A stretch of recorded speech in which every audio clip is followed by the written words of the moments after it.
Meanwhile, the court has fixed tomorrow for judgment on the Kano State governorship election dispute between Governor Abba Yusuf of the New Nigeria People's Party, NNPP, and Nasiru Gawuna of the All Progressives Congress, APC. Ahead of the verdict, the Kano State Police Command has announced a ban on celebrations or any form of political gatherings before, during, and even after the delivery of the judgment. The Commissioner of Police, Mr. Hussein Nigumel, stated this during a press briefing after representatives of both parties signed a peace accord in Kano. According to him, the police, in collaboration with other security agencies, will ensure that there is no breakdown of law and order ahead of the judgment. Governor Abba Kabir had appealed the tribunal's judgment that sacked him as the elected governor of the state. In Plateau State, members of the women's wing of the People's Democratic Party today protested the appeal court judgment, which sacked about 7 of their federal legislators. Clad in black attire to express their displeasure and dissatisfaction over the judgment, the women at a rally in Jos stressed that the sacked members were voted for in their various constituencies. Meanwhile, the leadership of the PDP is calling on the president of the appeal court to disband the Plateau State Elections Petitions Appeal Panel, alleging bias towards members of the PDP. Amidst the National Police Force's crackdown on protests in Plateau State following recent agitations related to the sacking of PDP legislators, the women's wings of the People's Democratic Party organized a rally in Jos to voice their concerns and displeasure over the appeal court's judgments.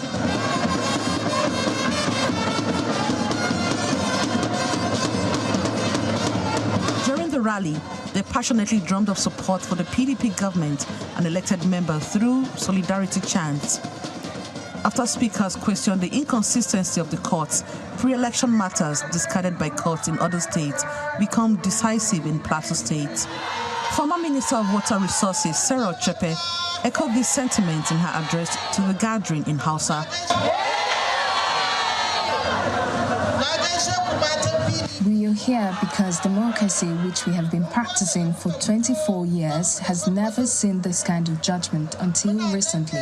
There is a question mark on Plateau State's judgments because they delivered judgment on election matters in different places and said there is no pre-election matter. The women leader of the PDP in the state, as well as other speakers, were unanimous in their messages. We want to show our solidarity to our governor, Barrister Caleb Bushman. And we also want to tell the whole world that we are not happy with what is happening. We want to show our displeasure over all the court judgments that have been taken so far.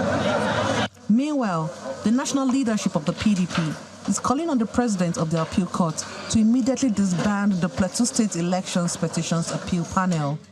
The Plateau State Election Appeal Court Panel, in clear departure from well-established judicial precedents on matters settled by the Supreme Court, delivered varying, contradictory, and conflicting judgments on election appeals with the same subject matter, same facts, same circumstances, and same applicable laws in biased judgment clearly skewed against the PDP in favor of the APC. The PDP leadership is also asking the National Judicial Council to subject every judgment of the appeal panel to scrutiny to ensure that it does not set a bad precedent for the country's judicial system. To the National Assembly, where the security situation in the country is on the front burner once again, and the nation's service chiefs are in the eye of the storm.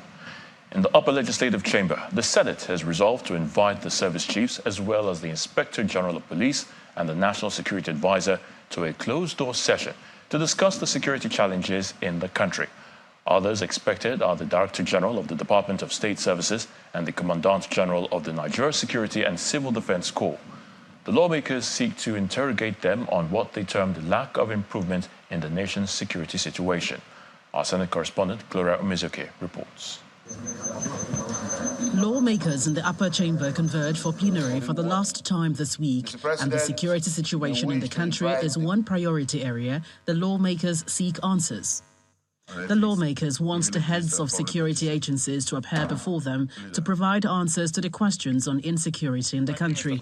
Urgent need for the improvement of coordination and synergy between Nigerian security forces and agencies to help strengthen and win the fight against insecurity in the nation. Unless we try to do something different and tell them and ask them questions, what is their problem? This is what is happening in the nation. Why are we not getting improvement? The motion has been moved that we invite the security chiefs, Inspector General of Police, the Army chiefs, to a closed-door session with the Nigerian Senate to discuss holistically the issue of securing the nation. They also consider a bill for an act to provide constituency and other special projects in the annual budget. This bill is apt for Nigerians to benefit most from national budget. National Assembly input in getting projects attracted to their area is very, very relevant. Let's try to have this bill passed and let's dialogue with the executive arm of government to have what we need in our various senatorial districts and federal constituencies. And then the debate became polarized. Where I have problem with this bill is that we are surrendering our powers to the executive, because we all agree that the power of the purse remains with the National Assembly. This bill seeks to infringe on the Constitution. As we speak, the present president already has given approval for release 100%. So I don't think we need this act. Arguments against the bill outweighed those in favor. Consequently, the bill failed to scale through second reading. I will put the question. Those in favor that this bill be now read a second time, say aye. Those against say nay. The next have it. Earlier, the Senate confirmed the nomination of Dr. Aminu Maida for appointment as the Executive Vice Chairman of the Nigerian Communications Commission. From the National Assembly, Gloria Umezuke, Channels Television News. Meanwhile, the House of Representatives is furious over the absence of the service chiefs and the Inspector General of Police at an interactive session scheduled to hold during plenary today. The House had last week scheduled a sectoral debate with the service chiefs, as it plans to do with heads of other sectors, but the security heads instead sent representatives. Our correspondent Terry Kumi reports that the House rejected the representation and instead postponed the session following a constitutional point of order by the Deputy Speaker. To the second leg. For the final plenary session of the week, the House of Representatives has scheduled a sectoral debate, beginning with the security sector. This is the idea of the lower chamber to address challenges confronting the various sectors of the country, with the intent to reach implementable solutions. The order paper for Thursday is made light to accommodate the debate, as the representatives of the service chiefs and the Inspector General of Police are led into the chamber. The ayes have it. A constitutional point of order is, however, raised by the Deputy Speaker, who appears displeased that the security heads did not show up in person. The House has extended invitation to the heads of the security agencies, not for the purposes of investigation, but for dialogue and explanation of the things around that space. I want to pray that we don't break this sacred tradition of our House, lest we be taken for granted. I therefore move that this sectoral engagement be suspended until they come to address us, take our questions, explain certain things to us. Members of the House support his motion. And I mean, those in support of this motion should say aye. Those against should say nay. The ayes have it. Our dear brothers, you have heard from the House in an emphatic manner that this House does not encourage, does not accept representation, particularly at this high-level engagement. We thank you for coming. Please convey our message to your service chiefs that we understand the tight schedules they have. and we're willing to make an adjustment to reschedule this engagement to Tuesday next week for them to appear in person. Lawmakers are concerned that the service chiefs had honored their invitations for confirmation of their appointments and supplementary budget defense just a few weeks ago, and wonder why an invitation to address the country's security situation would be treated with levity. Terry Ikumi, Channels Television News. In part two, after the break, at least 2 people feared killed as police operatives attempted to disperse members of the proscribed Islamic movement in Nigeria during their protest in Kaduna. Please join us again.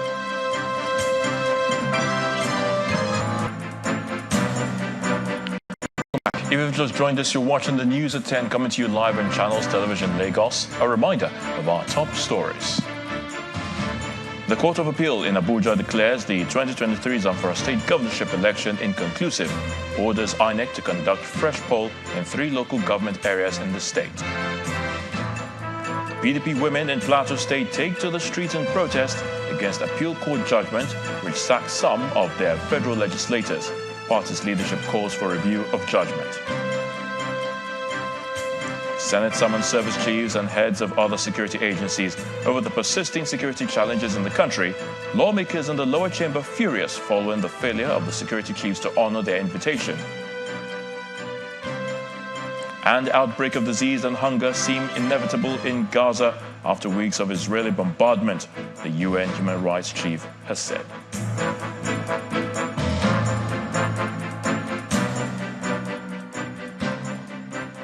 The National Security Advisor, Malam Nuhu Ribadu, says the Bola Tinubu administration has recorded remarkable improvement in its efforts towards tackling security and economic challenges facing the country.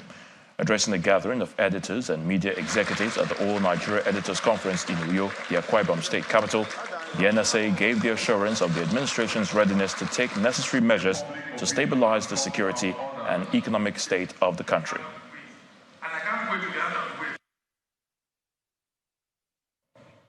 When we took over the country, we had 4 active security challenges, serious ones.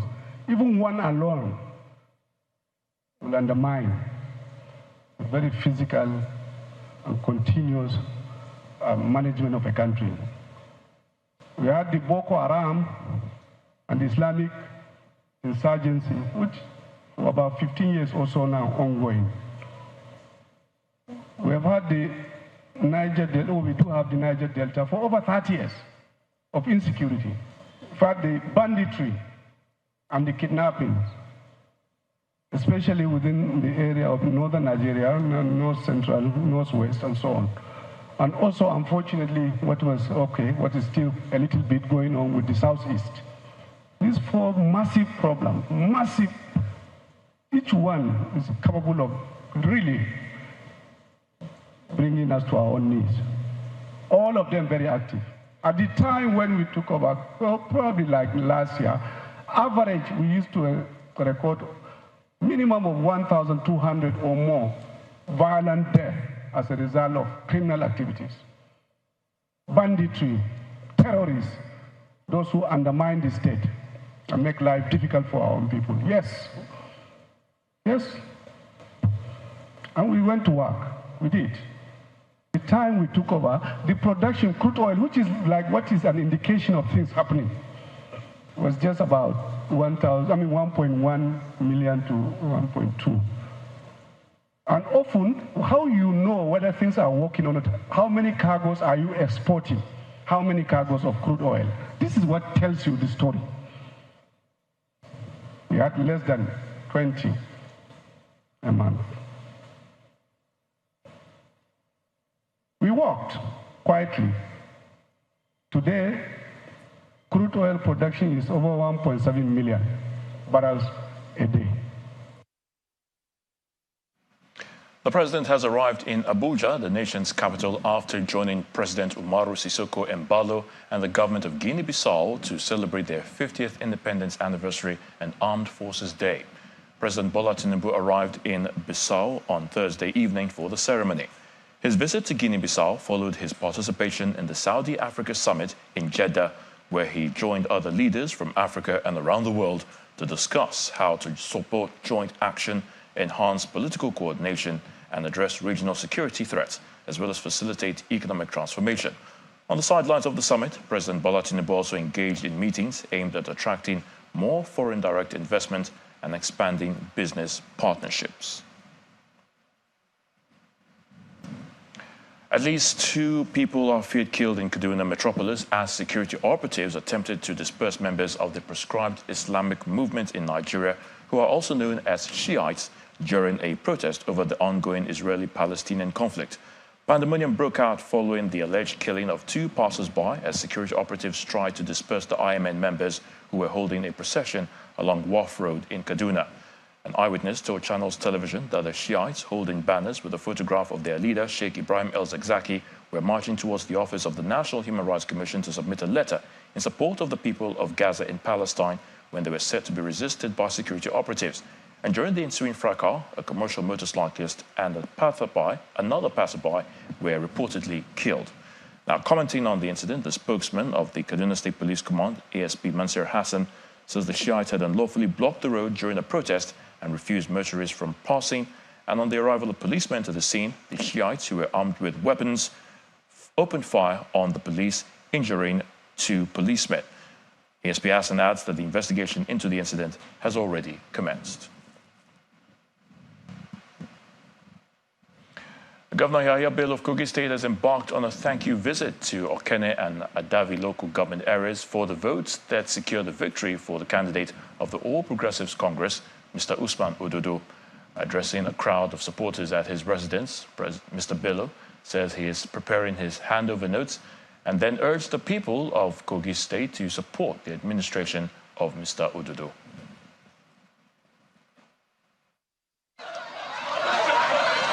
After working for the victory of the All Progressives Congress in the just concluded Kogi State governorship election, Governor Yahya Bello makes a grand entry into Okene, his hometown. Accompanied by the governor-elect, Mr. Usman Ododo, Governor Yahya Bello moves from street to street to appreciate the electorates for the victory of the party.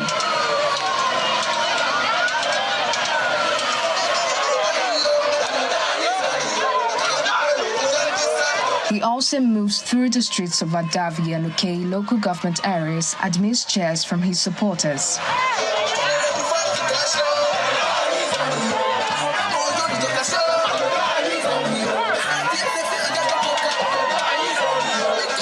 At the governor's residence, the celebrating team hosts traditional rulers. The governor-elect promises to continue the development efforts of Governor Bello.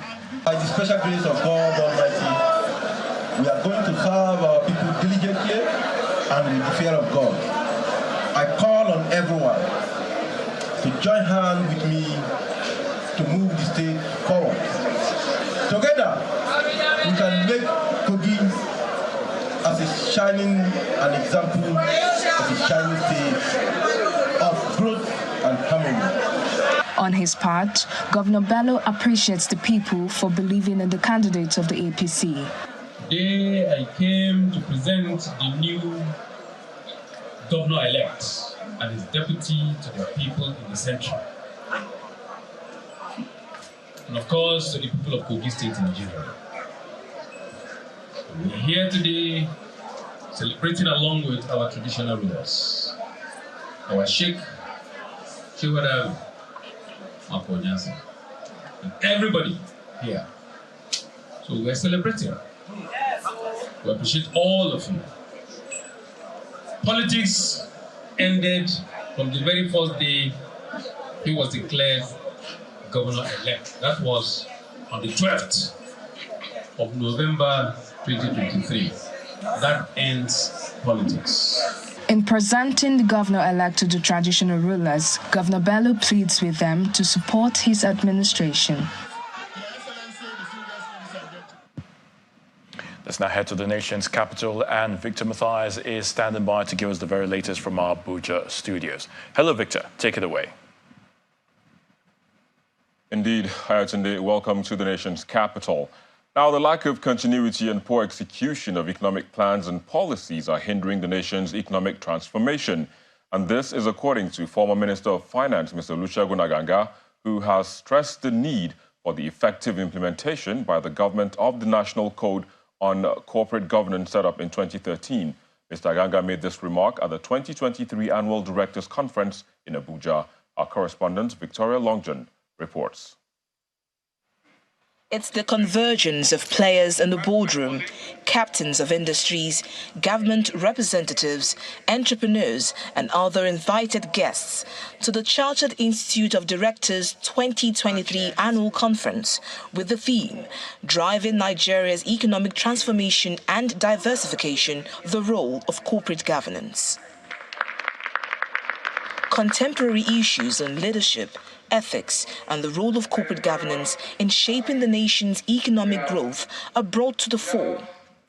The leadership of the IOD believes the Institute has a major role to play here. We are committed to establishing and maintaining connections among business leaders at the highest levels and collaborating with the government to create and foster business-friendly policies, particularly in the face of challenging circumstances. The guest speaker, Mr. Olusegun Aganga, highlights some of the possible gains if corporate governance drives Nigeria's economic transformation. There is no better time than now to draw the attention of the nation and managers of the economy to this significant omission. Nigeria needs substantial investments to develop and diversify its economy. The attainment of the National Development Plan 2021 to 2025 will require an investment of about 348 trillion naira, and 85.7% of that is expected to come from the private sector. Another area of focus is the diversification of Nigeria's economy, with special attention given to the nation's areas of comparative advantage. A diversified economy will greatly reduce our vulnerability to global oil price fluctuations, create employment opportunities across diverse fields, and foster innovation and competitiveness on the global stage. The Minister of Finance and Coordinator of the Economy highlights the policy direction and efforts of the federal government towards diversification. The agenda is first and foremost to provide a stable economy. And we mean by a stable economy one that is growing more than the population growth, one that has where inflation is low, one where the exchange rate is stable, and therefore you can have a reasonable interest rates where people can afford to borrow to invest in productive activity. Corporate governance is not merely an option, but a necessity for economic transformation and diversification. With its vast potential and human resources, Nigeria, through effective corporate governance, can regain its status as a jewel of Africa. Victoria Longjan for Channels Television News. Now still to come on the news at 10, Economist Intelligence Unit sees additional double-digit depreciation for the Naira in 2024 due to the impact of rising inflation and exchange rate. That's from Business News. Do join us again. Many thanks for staying with us. In other stories, this time outside the shores of the country, the Economic Community of West Africa is set to launch the West African Power Pool Information and Coordination Center in Benin Republic. It is part of moves to ensure energy sustainability in West Africa and to shore up productivity and development among member nations. The Secretary General of the West Africa Power Pool, Mr. Ki Sengui, stated this at a media briefing in Cotonou, the capital of Benin Republic. Our correspondent, Kela Megwa, reports. Moves to solidify a regional trade market for the West African sub-region are now in high gear with this press conference in Abome Calavi, a suburb in Cotonou, the capital of Benin Republic. It's part of preparations to inaugurate the West Africa Power Pool Information and Coordination Center, which will be housed right here in Benin Republic. Buying and selling electricity among the 14 member nations is considered as the final solution to the lack of access to electricity and incessant power cuts among member countries. This building is a revolution in the area of electrical power in West Africa. WAP is getting a sustainable solution to the issues of power cuts and load shedding in the region through a regulated interactive market at a regional level. The European Union Development Fund played a key role in setting up the building that houses the center and the necessary equipment, as well as other national control centers across the sub-region. The EU delegation explains that more investments are underway for the region. We as the EU are committed to provide electricity at an affordable cost in West Africa, which will drive growth and development in the region. Regional growth in this sector must go beyond individual capacities of member countries. We have a good partnership and are glad West Africa is leading with this initiative on the African continent. As the media are taking round to the WAP market room and the control center, member countries are reminded of the importance of regional cooperation and progress in electric energy within the ECOWAS region.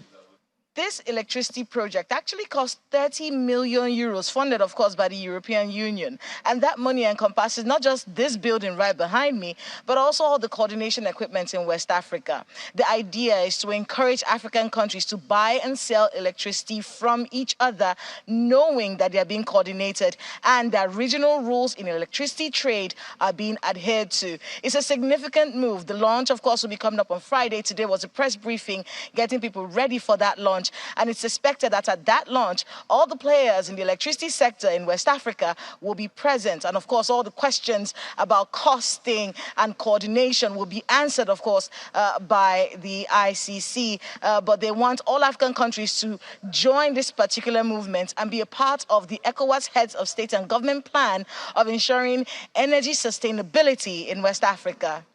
From Abome in Benin Republic, Kayla Megwa, Channels Television News. And that's it from the nation's capital. The news at 10 continues with Ayatunde in Lagos. Thank you so much, Victor.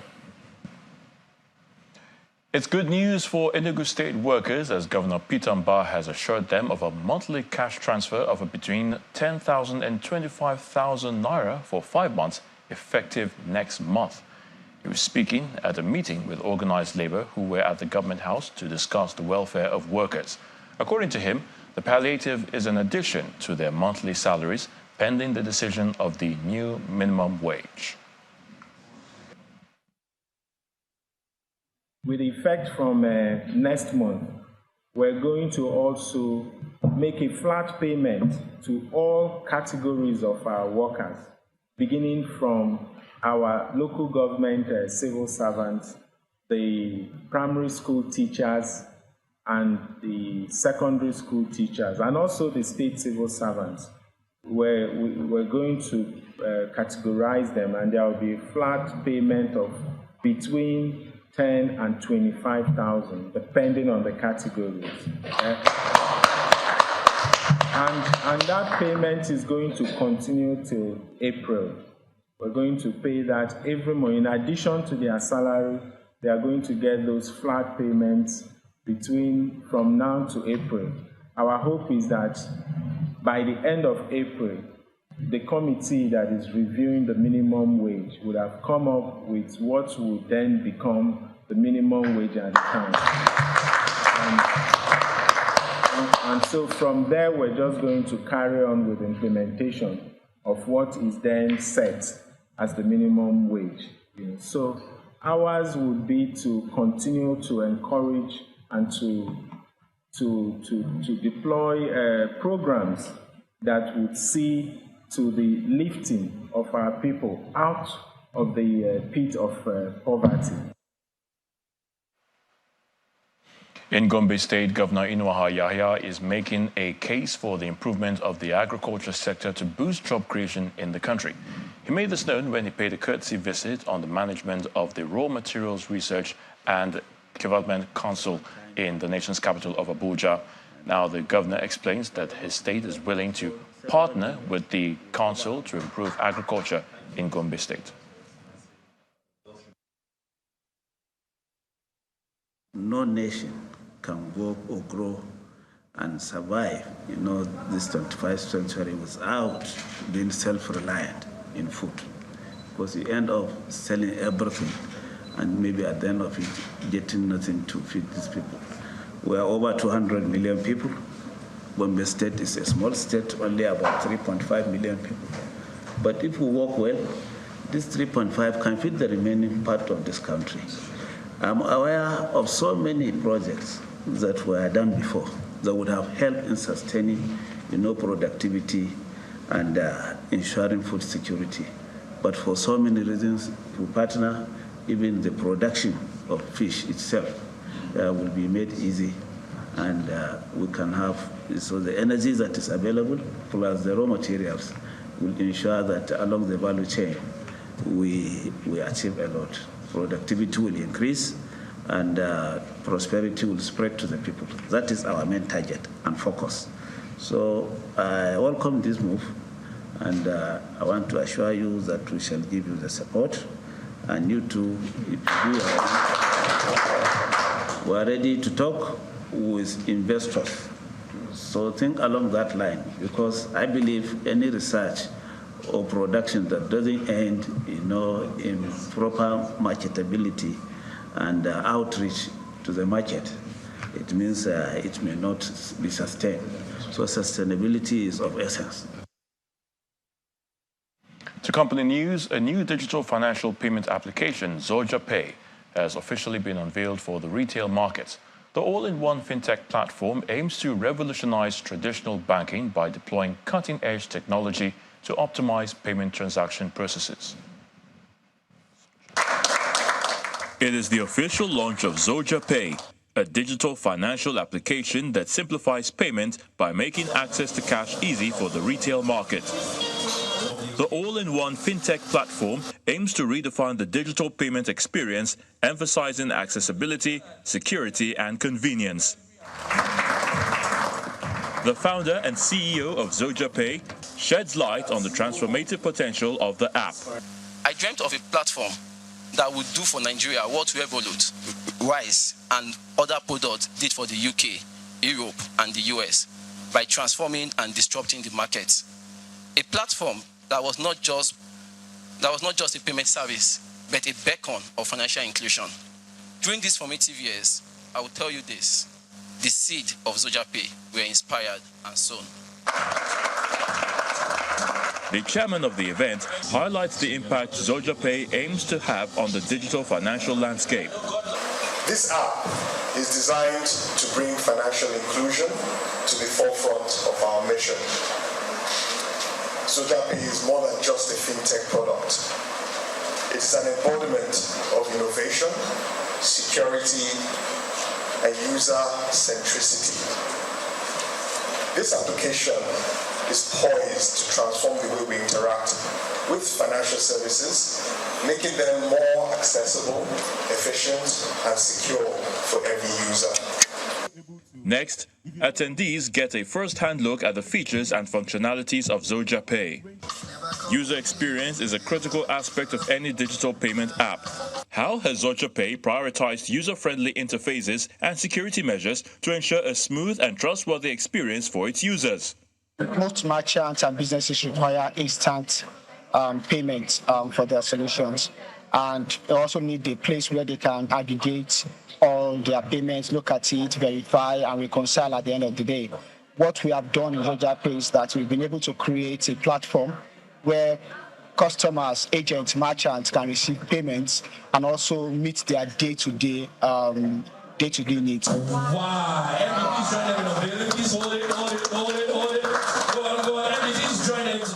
Though the launch may be over, The real journey begins for Zoja Pay users as they can now actively explore the app and experience its features firsthand.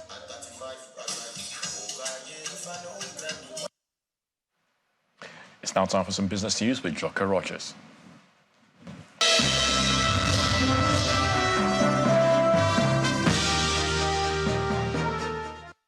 Thank you, Ayo. Today, it's likely that the Naira may take a further bashing next year due to the impact of rising inflation and exchange rate disparity in the country. This prediction is part of the Africa Outlook 2024 report by UK-based Economist Intelligence Unit, a division of financial advisory services company Economist Group.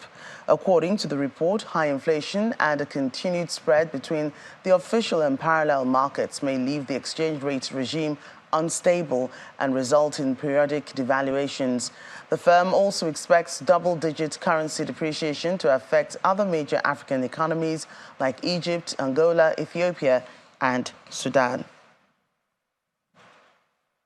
The federal government has signed a power purchase agreement with the utility companies through the Niger Delta Power Holding Company to distribute about 250 megawatts of electricity across the country. Managing Director of the Niger Delta Power Holding, a federal and state-owned power company, says there's over 1,000 megawatts of stranded electricity and it's willing to sell directly to qualified entities under the eligible customer policy.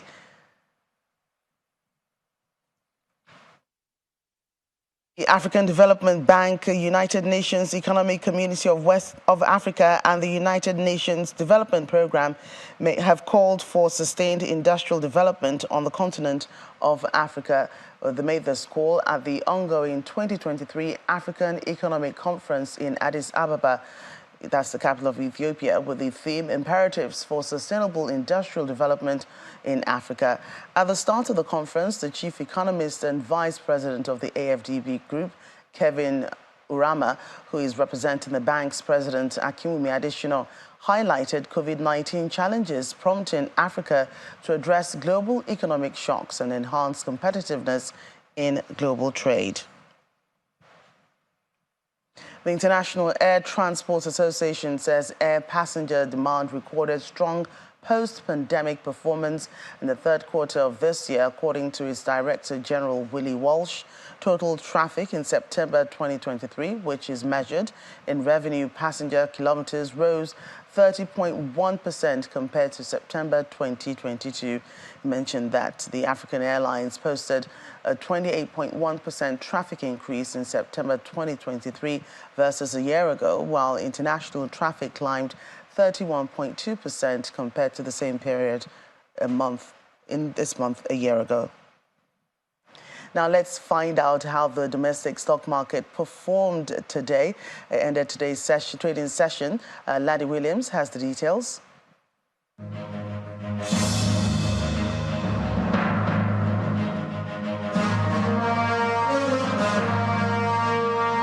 Hello and welcome to the Stock Market Report. Well, it's another day, another Naira in the market as the bull still leaves a cent in the local bourse, closing the fourth day of the week in the green, even though it's marginal, 0.02%, about 2 basis points.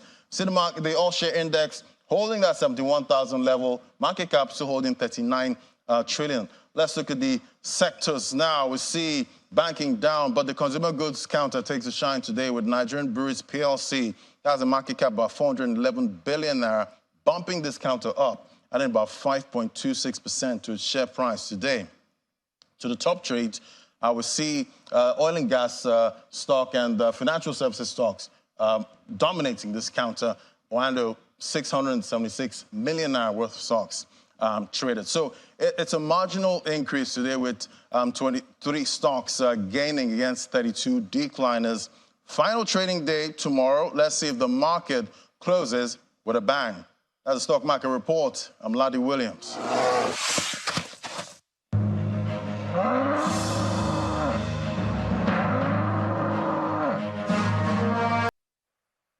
That's business news tonight. Aya, today, back to you.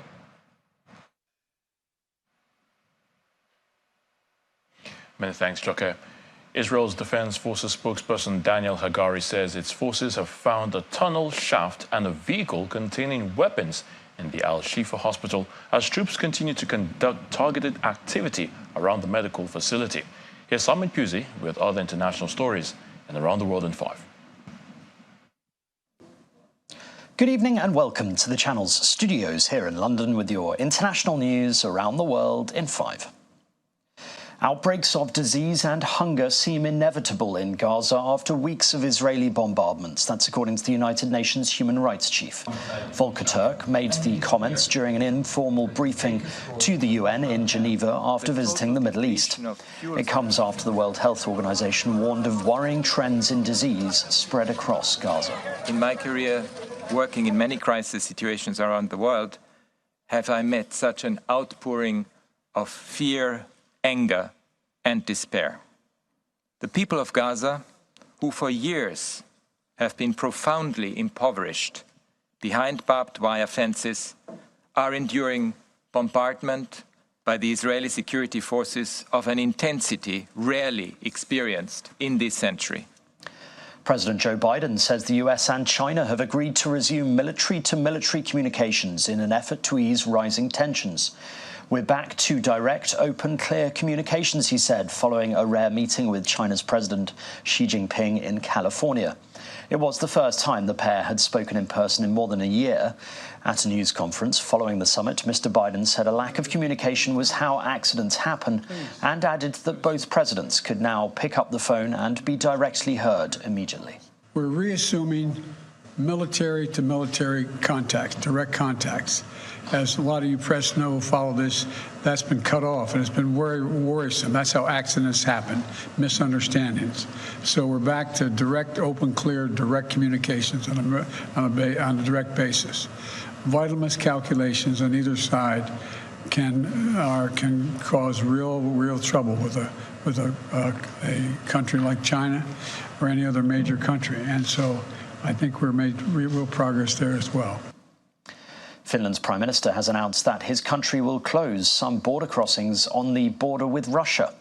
4 crossing points in the south will close at midnight on Friday, while 2 in the north would stay open for asylum applications. Finland has seen a surge in illegal crossings from Russia in recent days, mostly of third country citizens. The Prime Minister accuses Russia of deliberately helping people without proper documents to get to the border. After weeks of haggling, socialist leader Pedro Sanchez has clinched a vote in Parliament to lead Spain for another term as Prime Minister. Presidente del Gobierno. He has secured a 4-seat majority in the 350-seat chamber after sealing an amnesty deal for Catalans involved in a failed bid to secede from Spain. The Conservative Popular Party won elections in July, but leader Alberto Núñez Feijóo failed to form a majority. Mr. Sanchez told MPs that the amnesty deal would help heal wounds. The UK's former Prime Minister and new Foreign Secretary David Cameron has made his first working visit to Ukraine, meeting President Volodymyr Zelensky in Kyiv. Yes, sir. Welcome. Enormous honour to meet you. Honour for me too. My very first visit as Foreign Secretary. Lord Cameron reiterated the UK's support for Ukraine, promising moral, diplomatic and, above all, military support, however long it takes. He also visited a church in Odessa, damaged in a Russian strike.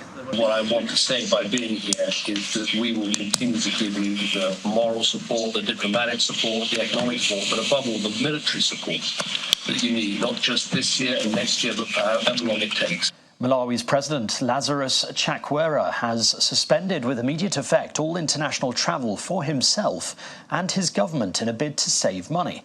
The measure follows a huge devaluation of the currency as Malawi secures a loan from the International Monetary Fund to boost its ailing economy. Mr. Chakwera has also ordered all ministers currently abroad to return home.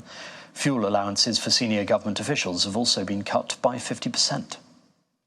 And a desert antelope has been transferred to a zoo in Bedfordshire in England in an effort to bring the species back from the brink of extinction. Sabre, a cimator horned oryx, travelled from a zoo in Denmark via Rodan Sea to Whipsnade Zoo in October. Video showed him running around a field and engaging with other antelope. The transfer formed part of an international breeding programme which has been launched to protect this extinct in the wild species. And that's your international news around the world in 5. Now back to the channel's studios in Lagos.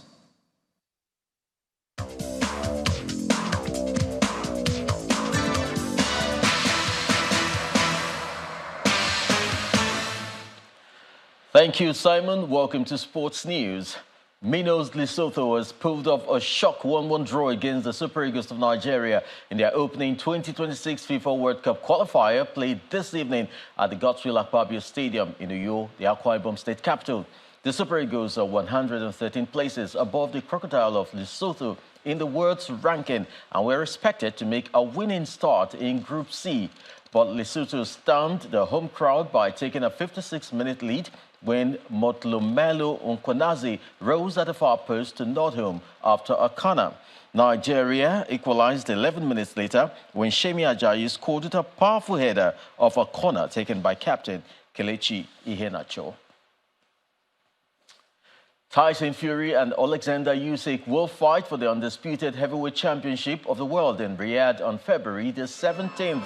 Britain's Fury is the WBC world champion, while Ukrainian Usyk hosts the WBA, WBO, IBO, and other belts, and both have unbeaten records.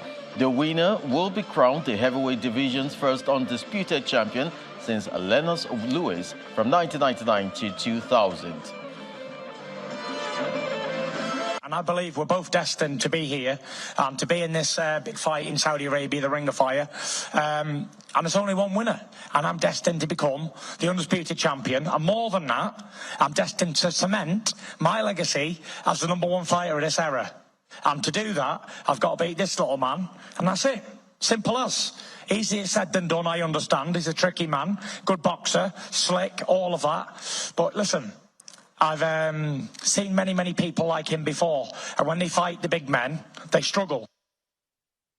Bulgaria fans clashed with police in Sofia earlier today ahead of their side's match against Hungary in a Euro 2024 qualifier. Supporters from various club groups gathered to protest the country's football executive board, calling for their resignation amid a disastrous Euro 2024 qualifying campaign for Bulgaria.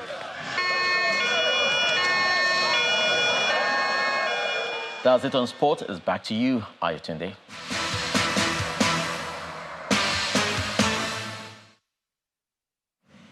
Many thanks, Chris. And the main news again. The Court of Appeal in Abuja today declared the 2023 Zamfara State governorship election inconclusive and ordered INEC to conduct a fresh poll in 3 local government areas in the state. The Senate has summoned service chiefs and heads of other security agencies over the persisting security challenges in the country, just as lawmakers in the lower chamber were furious following the failure of the security chiefs to honor their invitation.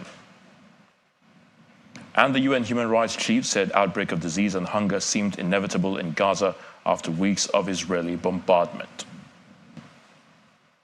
That's the news at 10 tonight. Thank you so much for watching. I'm Ayotunde Balogun. Do have a good night and please stay safe.